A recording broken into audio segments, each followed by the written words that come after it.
Continuar con el capítulo 7.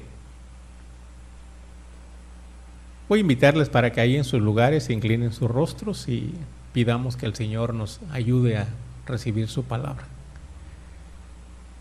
Señor, estamos ya a punto de empezar este estudio bíblico en uno de los libros, Señor, que quizás no se han entendido correctamente, pero queremos pedirte en estos momentos que como un regalo especial, tu Espíritu Santo ponga claridad en todos, en este servidor y en cada uno de tus hijos aquí presentes, para que podamos entender el hermoso mensaje que hay en este libro.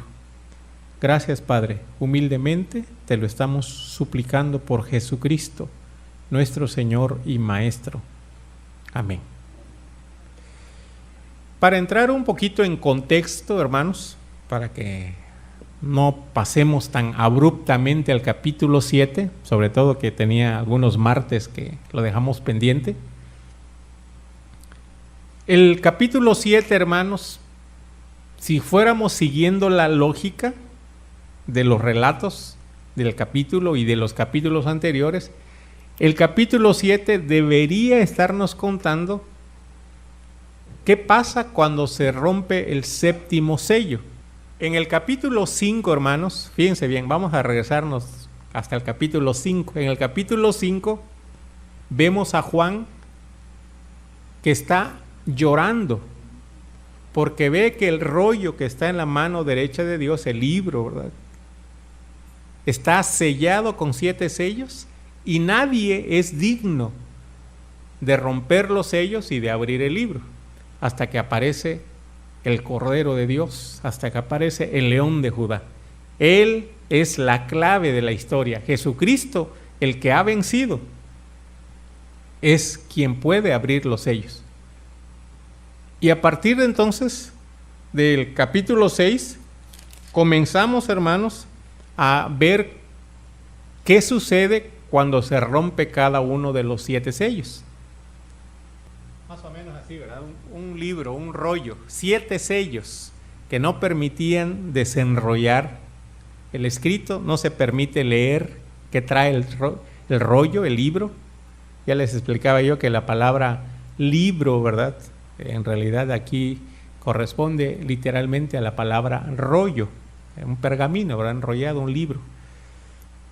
Cuando se empiezan a romper los 7 sellos, los primeros 4 sellos, ¿se acuerdan ustedes a qué correspondía? Tenemos que aprendernos esto. Los primeros 4 sellos, ¿qué fueron? ¿En qué consistieron cada uno de esos sellos? ¿Alguien se acuerda? Capítulo 6, estamos en el capítulo 6. Cuando se empiezan a romper los sellos, ¿qué sucede? El primer sello, el segundo sello, el tercer sello, el cuarto sello.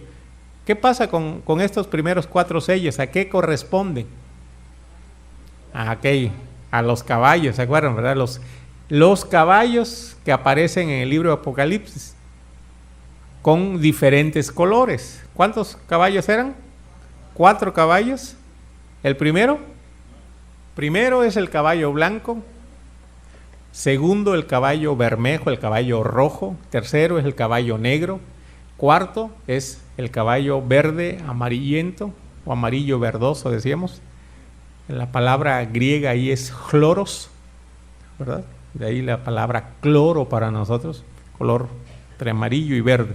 ¿Qué era el color que, de acuerdo a la terminología médica, era el color que adquirían las personas que estaban a punto de morir o un cadáver recién fallecido? Color, decimos hoy pálido, ¿verdad? Sí, cloro, verde o amarillo. A eso corresponden los 4 jinetes y los 4 caballos. Ya estudiamos, ¿verdad?, qué significa, el significado de qué es esto, cada uno de los caballos.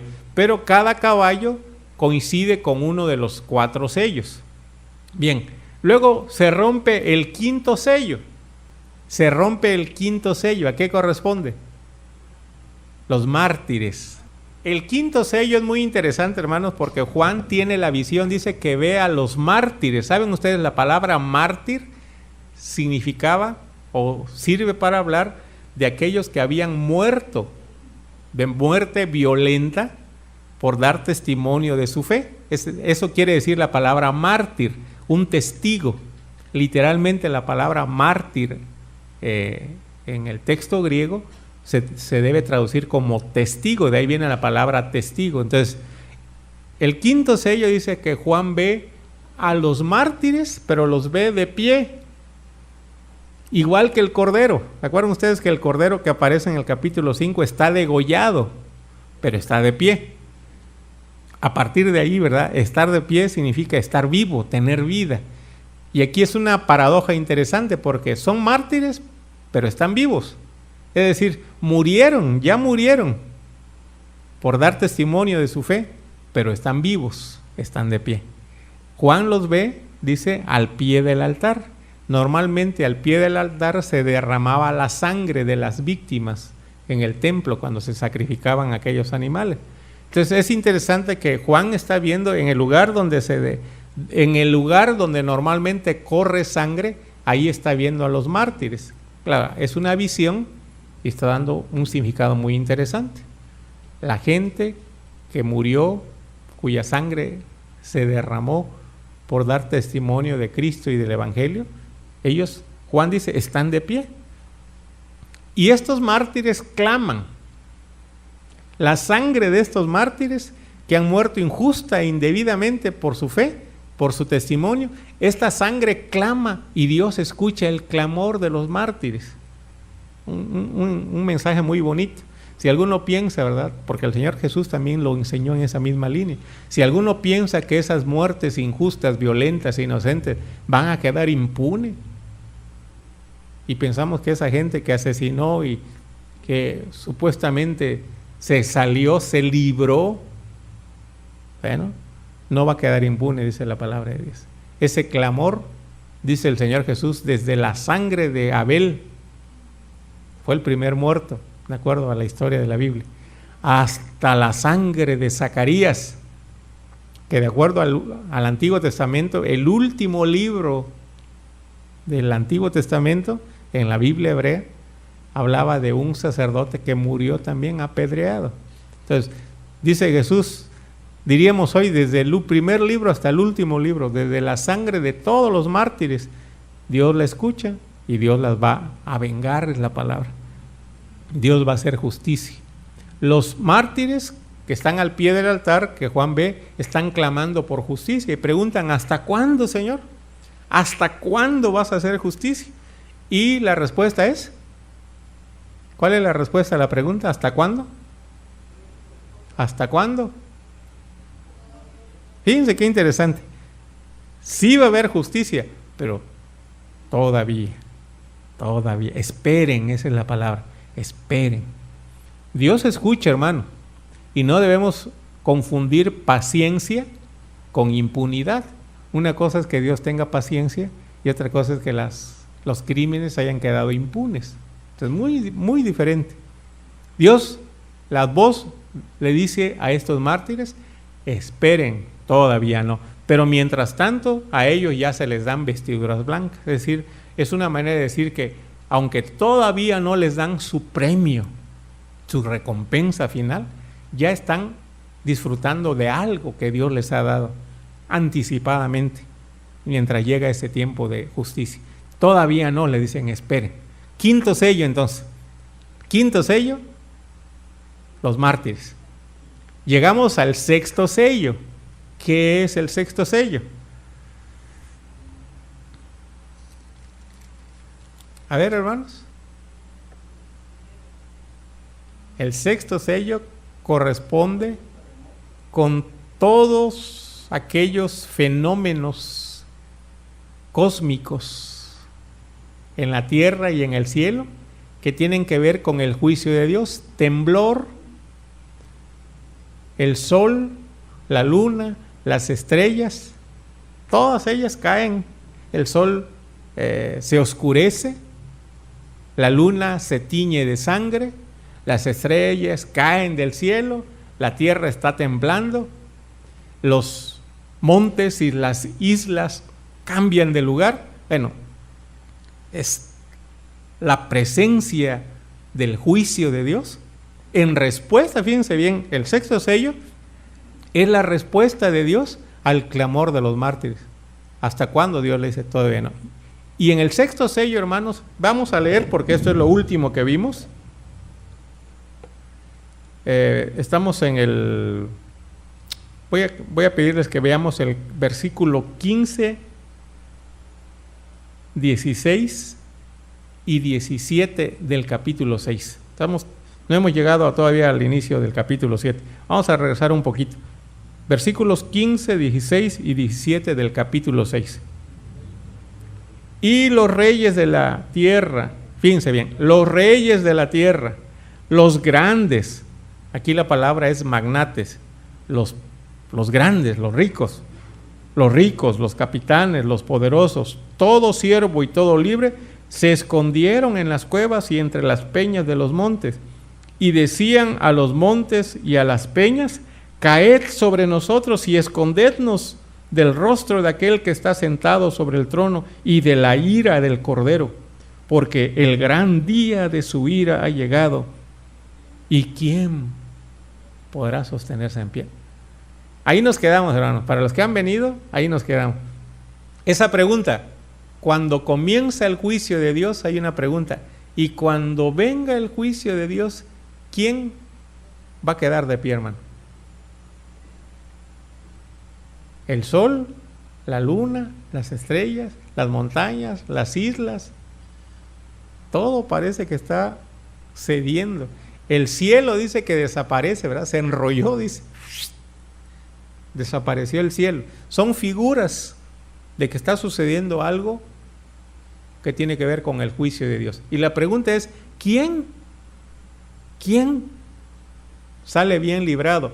¿Quién está de pie cuando Dios traiga su juicio? Y si la respuesta es nadie, bueno, no es la respuesta que vamos a encontrar. Vean qué interesante. El capítulo 7, hermanos, no es de ninguna manera, fíjense bien, el capítulo 7, el sexto sello corresponde al juicio de Dios, al juicio divino. Solo falta un sello, hermanos, para que se pueda abrir el libro. Pero vean el arte literario de este escritor, vean el dramatismo de esta obra. Cuando parece que se va a abrir el séptimo sello, hay un interludio, hay una pausa. Tenemos que apreciar la belleza del estilo literario aquí también. Entre el sexto y el séptimo sello hay una pausa. Y esa pausa es exactamente el capítulo 7. El séptimo sello, si ustedes se dan cuenta, va a venir hasta el capítulo número 8. Hasta el capítulo número 8 nos va a contar Juan qué pasa cuando se abre el séptimo sello. Mientras tanto, terminado el capítulo 6, terminando el sexto sello, el capítulo 7 no nos va a contar el séptimo sello, sino una pausa, un interludio. Y es lo que vamos a estudiar en esta noche. Qué interesante, hermanos. Vean qué dice. Después de esto vi, ahora sí vamos a entrar en materia, ¿verdad? El capítulo que hoy leímos. Después de esto vi a 4 ángeles en pie sobre los 4 ángulos de la tierra, que detenían los 4 vientos de la tierra, para que no soplase viento alguno sobre la tierra, ni sobre el mar, ni sobre ningún árbol. Vi también a otro ángel que subía de donde sale el sol y tenía el sello del Dios vivo, y clamó a gran voz a los 4 ángeles, a quienes se les había dado el poder de hacer daño a la tierra y al mar, diciendo: no hagáis daño a la tierra, ni al mar, ni a los árboles, hasta que hayamos sellado en sus frentes a los siervos de nuestro Dios. Y oí el número de los sellados, 144,000 sellados de todas las tribus de los hijos de Israel. ¿Ya habían leído ese pasaje de Apocalipsis, hermano? ¿Ya habían leído este pasaje de los 144,000 sellados? ¿Qué significa, hermano Tony? Muy bien. Y de acuerdo al estudio de Apocalipsis, ¿quiénes son? Los que se van a salvar también, ¿verdad? Ya vamos a entrar ahí al tema. ¿Algo más que hayan oído, hermanos, de los 144,000? No, este es otro sello, ¿verdad? Más adelante se va a hablar del sello de la bestia. Este es el sello del Dios vivo. Si leyeron bien, hay un ángel que tiene en sus manos el sello del Dios vivo. Más adelante, la bestia también va a poner su marca sobre la frente. Aquí Apocalipsis precisamente trabaja sobre los marcados, ¿verdad? Tanto del pueblo de Dios como del pueblo de la bestia, ¿verdad? Son dos clases de marcas diferentes. Pero es muy interesante cómo vamos a ligar lo que venimos estudiando, hermanos. El capítulo 6, la pregunta es, ¿y cuando venga el juicio de Dios, alguien se va a salvar? ¿Alguien va a quedar de pie cuando se desate la ira del Cordero? Sí, es la respuesta. Aparentemente la respuesta es nadie. No, la respuesta que da la Biblia es sí. Y no es, fíjense bien, y no es ningún otro, uno que otro por ahí, especie rara o espécimen raro, ¿verdad? De persona que por alguna razón se salvó. No. Fíjense cuántos salvos hay aquí, hermano. 144,000. Ahora, esta cifra definitivamente, hermanos, ¿cómo la ven ustedes? ¿Poquito? ¿Es mucho? ¿Muy poquito? 144,000. No es un número literal, hermanos, ¿verdad? Para empezar tenemos que decirlo, no es un número literal. No debemos tomarlo en ese sentido. Para empezar, los 144,000 que menciona el capítulo 7 de Apocalipsis no se trata de un número literal. Como dice el hermano Antonio, ¿verdad? Ustedes, Antonio Aguilar, ¿verdad? Ustedes han escuchado que las personas que pertenecen al grupo de los testigos de Jehová, ellos mencionan este grupo, este número. Sí, ellos tienen en su pensamiento, ¿verdad? En su forma de creer, que hay un grupo de 144,000. Y yo recuerdo haber platicado con una persona que dice que solamente 144,000. Y yo le preguntaba, ¿pero de cuándo? ¿De 144,000 en el fin del mundo? Y esa persona me decía, no, desde siempre, desde que ha habido seres humanos. Le digo, como decía el hermano, entonces es muy chiquito el grupo, ¿verdad? A lo largo de toda la historia. Y yo le pregunté, ¿y tú conoces alguno de esos 144,000? Y él dice, sé de algunos por acá, del estado de Chiapas, que pertenecen al grupo de los 144,000, pero son muy escasos. Por lo menos tenemos uno que otro chiapaneco ahí, ¿verdad, hermano? Y luego yo le decía, ¿y los demás qué va a pasar con nosotros? Bien, si intentamos tomar literalmente este número, estamos mal. De hecho, y verá, lo hemos explicado, el libro de Apocalipsis está escrito en una forma, en un estilo literario, pues precisamente donde todo es simbólico. Ese es el estilo, lo que se conoce como literatura apocalíptica. Un estilo literario que estuvo de moda en una época y que tenía una finalidad. Juan, el escritor de este libro llamado Apocalipsis, tomó ese estilo literario para darnos un mensaje. Pero para empezar tenemos que decir, los números son simbólicos. Ahora vamos a ver qué significa. Entonces, ¿qué simbolizan?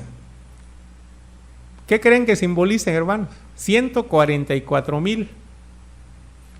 Para empezar, 144 es un múltiplo, más bien es el cuadrado ¿de qué? De 12. ¿Sí? Para empezar, 144 es el cuadrado de 12.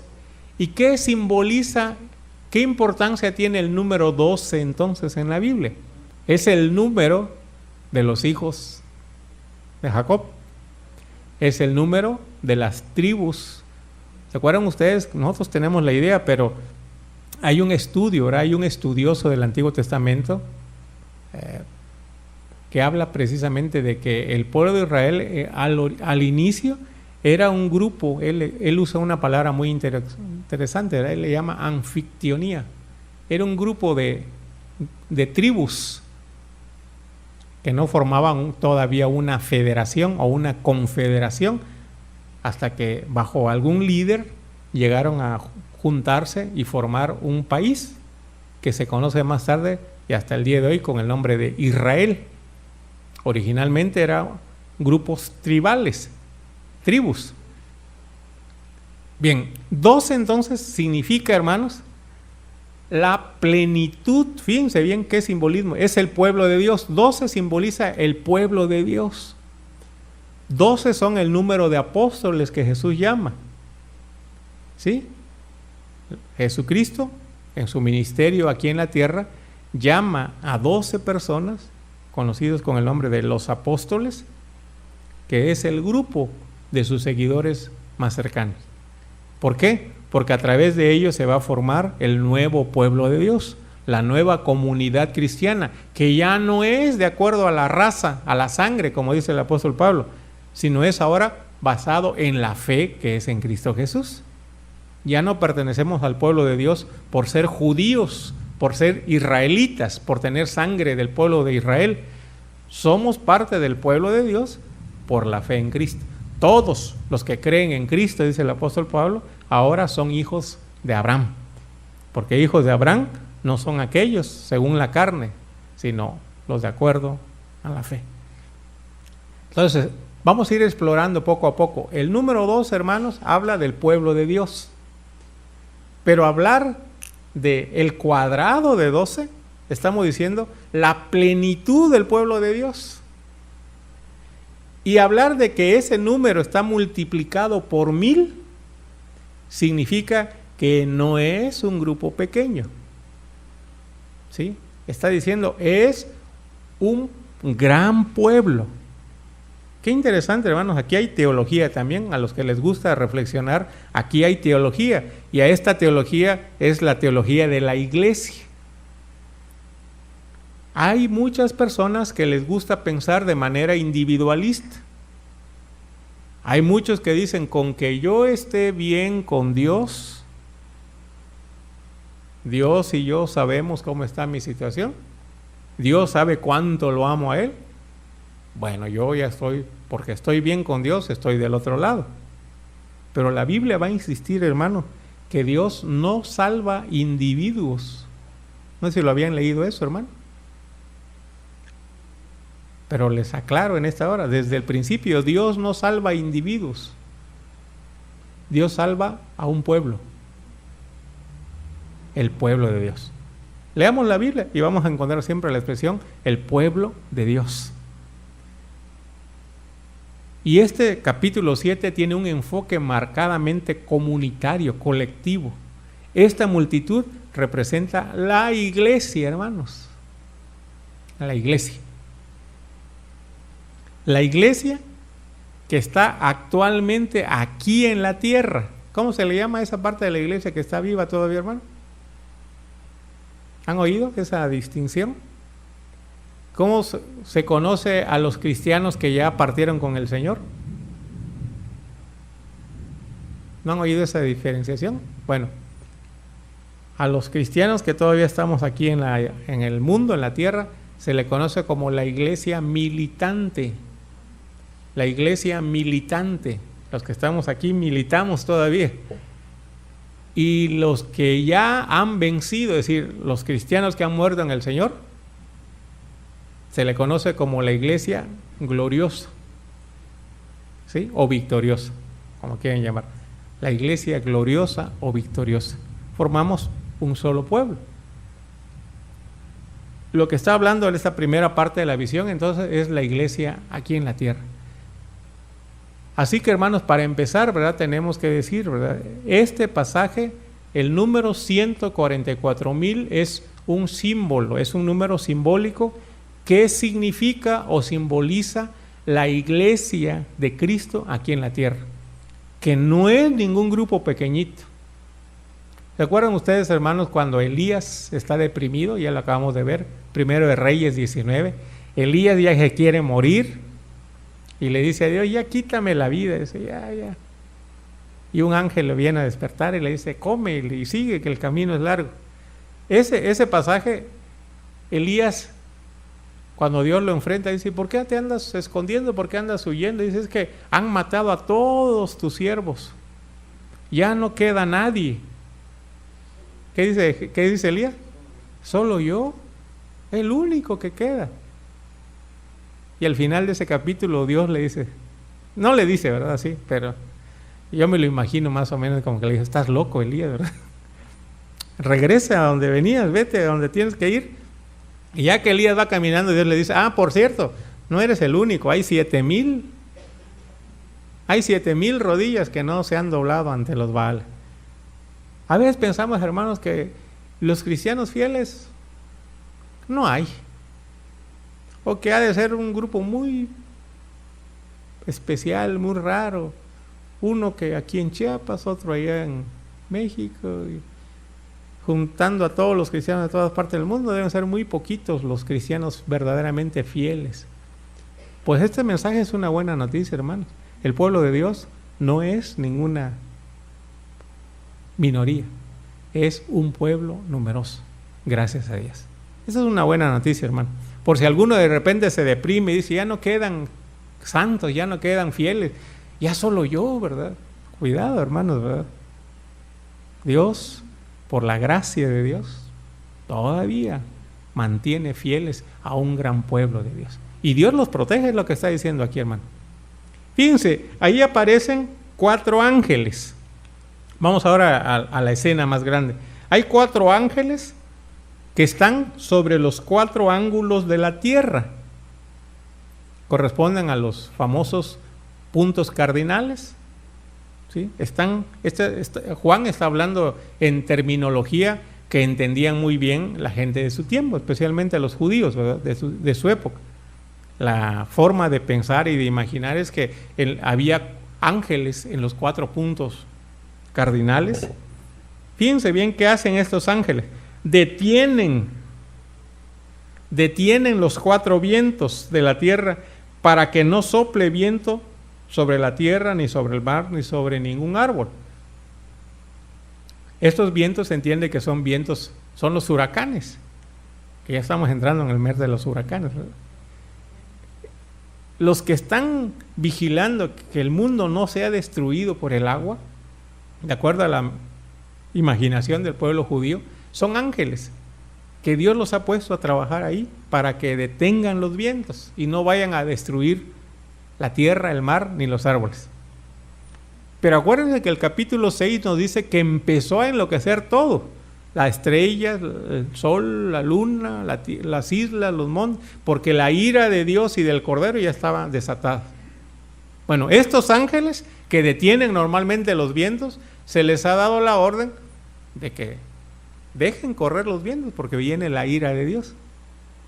Pero vean qué dice, se les dio órdenes. El versículo 2, vi también a otro ángel, un 5.º ángel, que subía de donde sale el sol y tenía el sello del Dios vivo.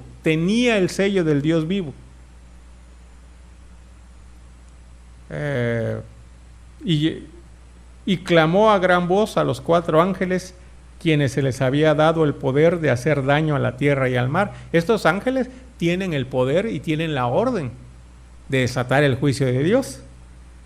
Y se les dijo, no hagan daño a la tierra, ni al mar, ni a los árboles, hasta, es decir, todavía no el juicio de Dios, hasta que hayamos sellado en sus frentes a los siervos de nuestro Dios. Quiere decir, hermanos, que en el juicio de Dios va a haber diferencia. En el juicio de Dios, algunos no van a sufrir porque Dios va a proteger a su pueblo. Y en el lenguaje que está usando el escritor del libro Apocalipsis, está tomando prestado el lenguaje del libro de Ezequiel. Si ustedes quieren leer ya en casa con cuidado, lean los primeros capítulos de Ezequiel, capítulos 6, 7, 8, 9, 10, 11. Van a encontrar de dónde está tomando todo este lenguaje Juan, ¿verdad? va a venir el juicio de Dios. Pero no toda la gente va a recibir el juicio de Dios. Hay fieles, hay pueblo de Dios por quienes el juicio no va a pasar. Y hay una manera como Dios los va a distinguir, de acuerdo al lenguaje de Juan. Otra vez, esto es simbólico, no es literal, hermano. Dios va a poner un sello hasta que hayamos sellado en sus frentes a los siervos de nuestro Dios. Esto sello no es literal, hermanos. En el libro de Ezequiel, si ustedes leen, el sello o la marca de Dios, no sé cómo diga la Biblia, ¿verdad? En nuestra versión, lo más seguro es que diga la palabra X. Vamos a ver si lo